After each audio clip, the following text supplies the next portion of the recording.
Bong Revilla, umamin na may mga anak siya sa labas, alam kaya ng misis niyang si Lani. Hello mga ka-showbiz, welcome back sa ating channel. Isang kontrobersyal na pahayag ang binitawan ni Senador Bong Revilla kamakailan. Sa isang media conference para sa bagong season ng kanyang serye na walang matigas na pulis sa matinik na misis, inamin niyang may mga anak siya sa labas. Pero alam kaya ito ng kanyang misis na si Congresswoman Lani Mercado? Pag-usapan natin ang buong detalye dito sa ating vlog ngayon. Sa media conference, hindi na nagpaligoy-ligoy si Bong Revilla nang tanungin siya tungkol sa issue. Diretso niyang inamin na mayroon siyang mga anak sa labas.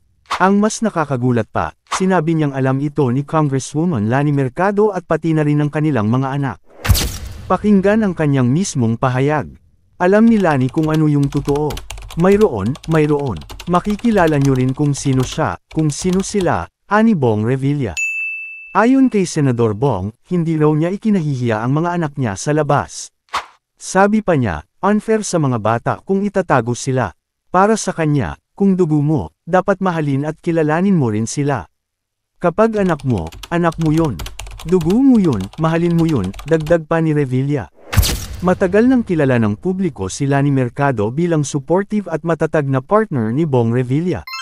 Alam ni Lani ang tungkol sa mga anak sa labas, pero marami ang nagtatanong, paano nga ba niya tinanggap ito? Sa kanilang mahigit 3 dekadang pagsasama, hindi maikakailang marami na silang pinagdaanan bilang mag-asawa. Taong 1986 nang ikasal sina Bong Revilla at Lani Mercado.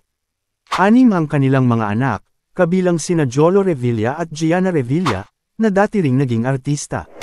Siyempre, hindi maiiwasan ang iba't ibang reaksyon ng publiko sa pag-amin ni Bong. May mga pumuri sa kanya sa pagiging totoo, pero mayroon din namang nagtanong kung bakit ngayon lang niya ito inamin. Kayo, ano sa tingin ninyo? Anong masasabi ninyo sa pag-amin ni Senador Bong Revilla? Totoo nga bang pagiging matatag ang ipinakita ni Lani Mercado sa sitwasyong ito? E-comment nyo na ang inyong mga opinyon sa baba at huwag kalimutang e-like, e-share, at mag-subscribe para sa mga susunod nating showbiz updates. Maraming salamat sa panunood, at magkita-kita tayo sa susunod na vlog.